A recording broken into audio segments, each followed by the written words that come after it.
Hey guys, happy Wednesday. Thank you so much for joining me. My name is Melissa Jake, CEO and founder of Rescue Event Planning, also known as Olivia Pope of Live Events, and it is Wednesday. Hey, so do me a favor, invite and share, as I have two devices. So invite and share, and we are going to get the party started. As you can see, the title is Low Budget Bridesmaids Gifts. And so we are going to share a couple of tips on how you can do that. I'm going to start my watch party.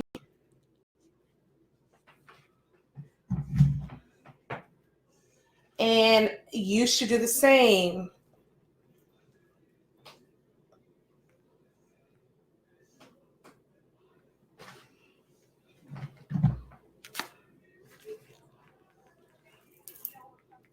Hey, Hugh, how are you? Hey. Thanks so much for joining.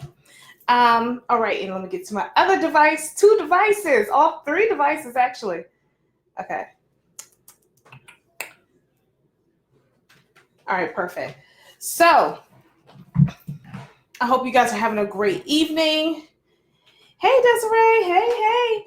All right, so you guys, again, if you don't know who I am, you're like, who is this lady on my screen? Well, my name is Melissa Jakes.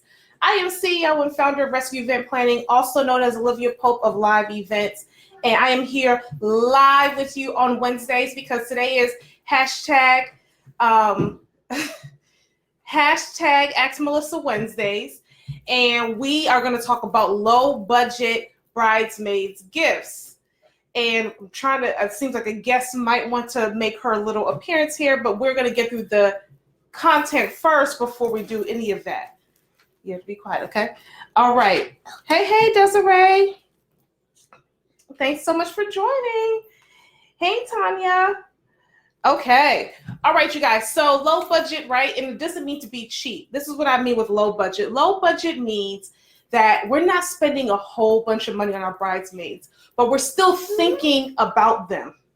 And so what we're wanting to do is the same thing when I tell my bride. I actually have a bride this weekend where you want to be sentimental with your gifts. You need it to be meaningful. So it still makes a great impact and it still means a lot, but it didn't cost you a lot, right? So we want to make sure we do that. So here's a couple examples. A couple examples are if you're going to have your bachelorette party with your girls or your bridal shower with your girls and you want to have like a go away or staycation, right? So here's some name tags and the adventure begins, right? You can get these in more brighter bridesmaid colors or in your color scheme. You can do your pinks, your fuchsias, all of that. These just happen to be in these colors. And you can already pre-fill it out with their name. And so it can feel special, right? This doesn't have to be a gift alone. You can build upon this. But this didn't cost much, right? Because I got it in bulk. And they have them like at Michael's. They probably have them at Hobby Lobby. But you can also get them online on Etsy or Oriental Trading. And so this is more of like we're having a girls' way for a bachelorette party. And you want to give your gifts there. Traditionally, you give your gifts at the rehearsal dinner. And you kind of make a big, like, thank you guys for coming. Tomorrow's the big day. You give your gifts to your parents, groomsmen, bridesmaids. But that is tradition. You don't have to follow it, right? So here's one idea. The second one is if you are if you are a drinker, you love wine, you have wine glasses where you can get them personalized to each glass. So you can have Stacy, you can have Tanya, you have Desiree, right? And you can put their title, bridesmaid or matron of honor or maid of honor, right underneath it. And you guys can cheers to, for your wedding day, if either, again, at your bachelorette party or it's just a gift. Another thing you can do is traditionally you give jewelry to your bridesmaids so that they're all matching for the day of the wedding. So the earrings or necklaces or bracelet, however you want to do that, you can put this nicely into the wine glass as well. Wrap it up, nice tissue paper, and you're good to go. It's still personalized. You still give it. It's still meaningful, but it didn't cost you much, right? Okay. The other thing is near and dear to my heart. You can give bracelets that's not for the wedding. My best friend gave me a bracelet, and I think, yeah, the one I got was Because I Love You, Alex and Ani. Alex and Ani has a lot of different selections, right? And so she actually started me on my kick on Alex and Ani. So Because I Love You, it's like, yeah, we've been friends since high school. And then, they can build upon that afterwards, which I did. But at least it's like a starter. But Alex and Ani has a lot of different the bracelets, and they have them in silver, they have them gold, rose gold. They even have ones that says bridesmaid, matron of honor. You can start them off with that, and then they can build upon it later, right? You can even get more personal. Hey, Regina. You can even get more personal where you have pictures. This is me and my best friend in high school. You can see that. It's kind of, right, there you go. There I am. There we are. So, you can get personal. You can put maid of honor or matron of honor, bridesmaid, whichever, and put a picture, right? And usually you're picking a bridesmaid or matron of honor or maid of honor that you know, and that you guys had some type of relationship. So you would pick a picture, frame it up really nice. Again, this will still, if you're going to do the traditional way where you add jewelry to it, and you can still add jewelry to this, wrap it up really nice. This didn't cost you much. Michael's, Hobby Lobby, probably even Etsy, Amazon. But I like to, for things like this, I like to go into the store, actually touch it, feel it, bond with it. And so, or Kirkland's, I just went into Kirkland's today. It's a really nice store. And really just like bond with your gift, because when you're bonding with it and you're able to really like put that thought process into it, it means so much more versus just let me get a robe for you to wear the day of the wedding, some jewelry, have a nice day. Think really, really hard. Well, not too hard, but think about your bridesmaid. Like, what relationship do you guys have? The other thing that I suggest is that you pick something that is going to be useful, right? So jewelry, earrings, bracelets is useful. They'll use it again. You'll use the wine glass again. The picture is sentimental. I use it every day because it's in my office, right? Luggage tags, I'll use them every time I go on a luggage because I like to know which one is my luggage. So use things that are useful. Something for like your parents or the groomsmen. Groomsmen's usually it's not, I guess it's starting to become tradition. The socks, the really like colorful socks that's still within the color scheme, so they can take a picture with their pants leg pulled up, but they all have like those stripe or polka dot socks, and they lift up their pants legs, and it's kind of like a cool picture to have. Sometimes they do the bow ties, they do like the flower lapels. Those are becoming very popular. And so for our groomsmen, we did cufflinks, and it's something that they're always going to use. And it was personalized. I was able to get their initials in on one cufflink to another. So when you put it together, it had their initials together. So that's useful. Think of something useful that they're always going to use again. Those are timeless. I think they were like silver and black, so it's timeless. It will go with almost any suit. So you think of stuff like that. To throw in a little extra,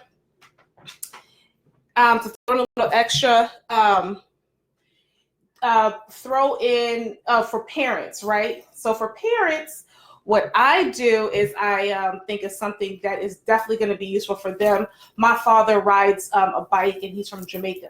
And so I got him a Jamaica helmet and the bike suit because he does like 100 miles every weekend. So I picked something that worked for him. That is timeless. He still wears it to today. And it's almost 7 years ago that we gave him that. And he loves it. And so because it is to him, he's from Jamaica. He loves it. The helmet he's going to use. The biker suit he's going to use because he rides every weekend. My mother-in-law, she loves snow globes. And so we did a snow globe with the angel. And it had a area where you're able to put a picture in it. And so for the picture, we put a picture of my husband when he was probably like 3 or 4 with his mom. And so we put that in the snow globe. And that was just timeless because she collects snow globes. That is meaningful for her. It's now sitting on her mantle. Every time I go over there, it's there. And it's not like something where it's going to be like, I want to throw this away, but they gave it to me, so let me not throw it away. You don't want gifts like that. Think of something that is really going to be useful for your bridesmaids, your groomsmen, your parents, and your future mother-in-law, father-in-law, or parent-in-laws. Usually that's who you give gifts for. Your wedding coordinator. Some people, unless you have a relationship. For my wedding coordinator, I had a relationship, so we definitely had a thank you gift for her. For our ushers and our ring bearer in Flower Girl, we definitely did things for them. For them, Flower Girls, you can do a nice little basket with like coloring and little doodads that kids would do, because that keeps them busy during the wedding. Definitely think of that. I think we also got her a backpack with it personalized that said her name on it. So that's definitely useful. And for the ring bearer, I think we probably did something like that. It was like a backpack with stuff in it, and his name was on it. Another idea for bridesmaids are lunch boxes. I want to say it is either things remembered or personalized mall, something like that. Personalized mall, where you're able to personalize anything you want. And so there was a lunch bag or a tote that I got my name personalized on it. And so I have a lunch bag for work, or I have a tote that can put things in. It's useful. It's a bag that I have used multiple times.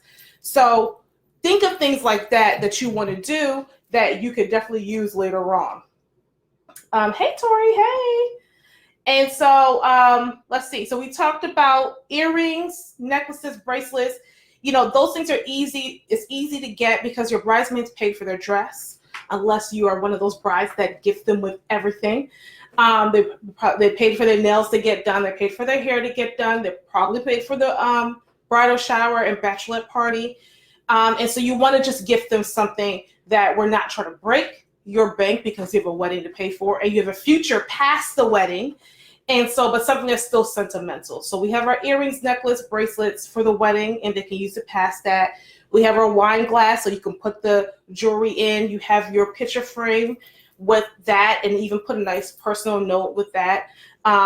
We have our luggage tags. We have our lunch boxes, our totes.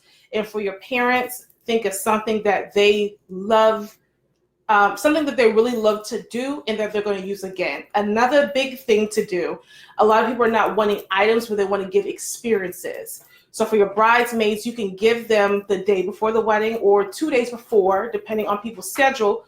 You can book a spa day. But I know about spa day, Melissa, that's not cheap, right? There's ways to bring down the cost.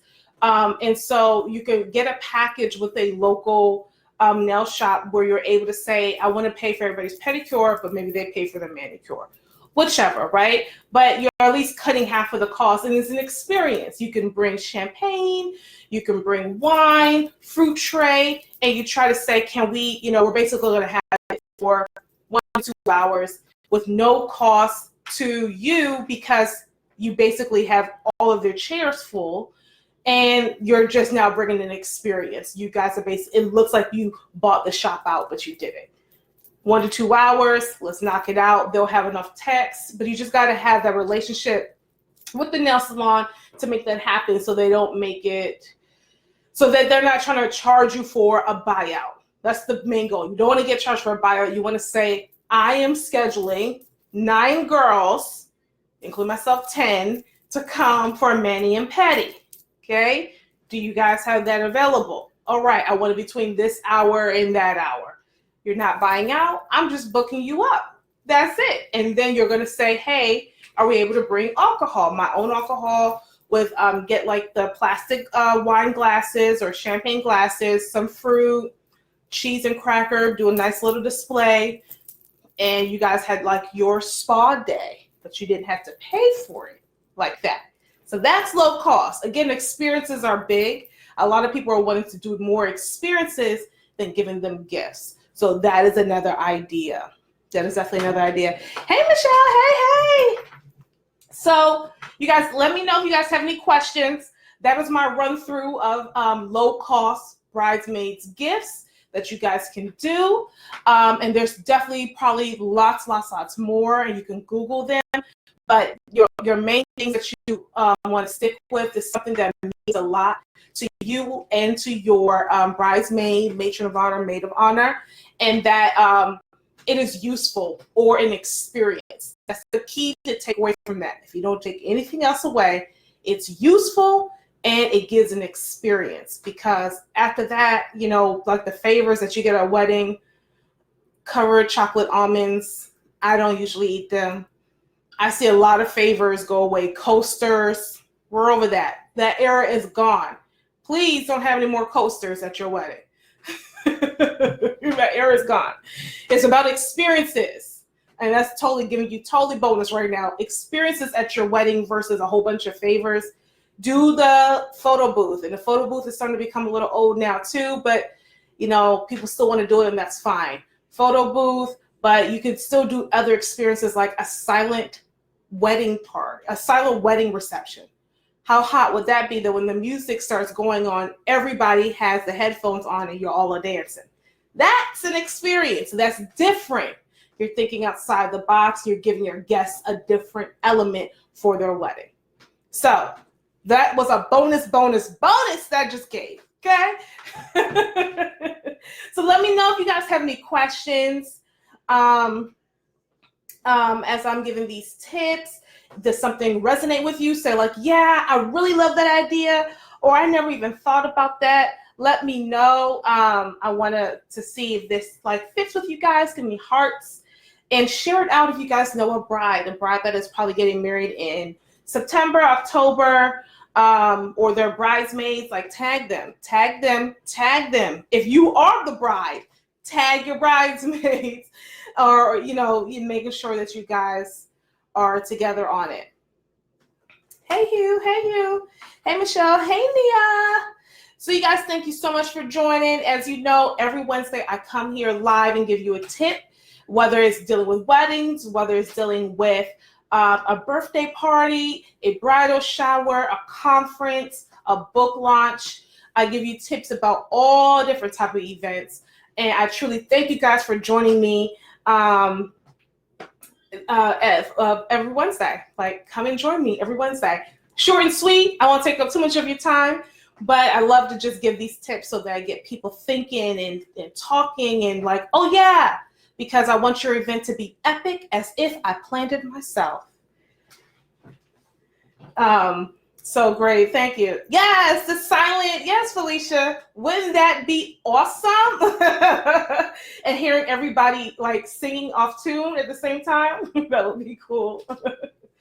Yes, tag your cousin. She just got engaged. Congratulations, cousin. Whoop, whoop. Yes, that is awesome. All right, you guys. Hey, Michelle. Hey. Thank you guys so much for joining. Again, my name is Melissa Jakes. I am CEO and founder of Rescue Event Planning, also known as Olivia Pope of Live Events.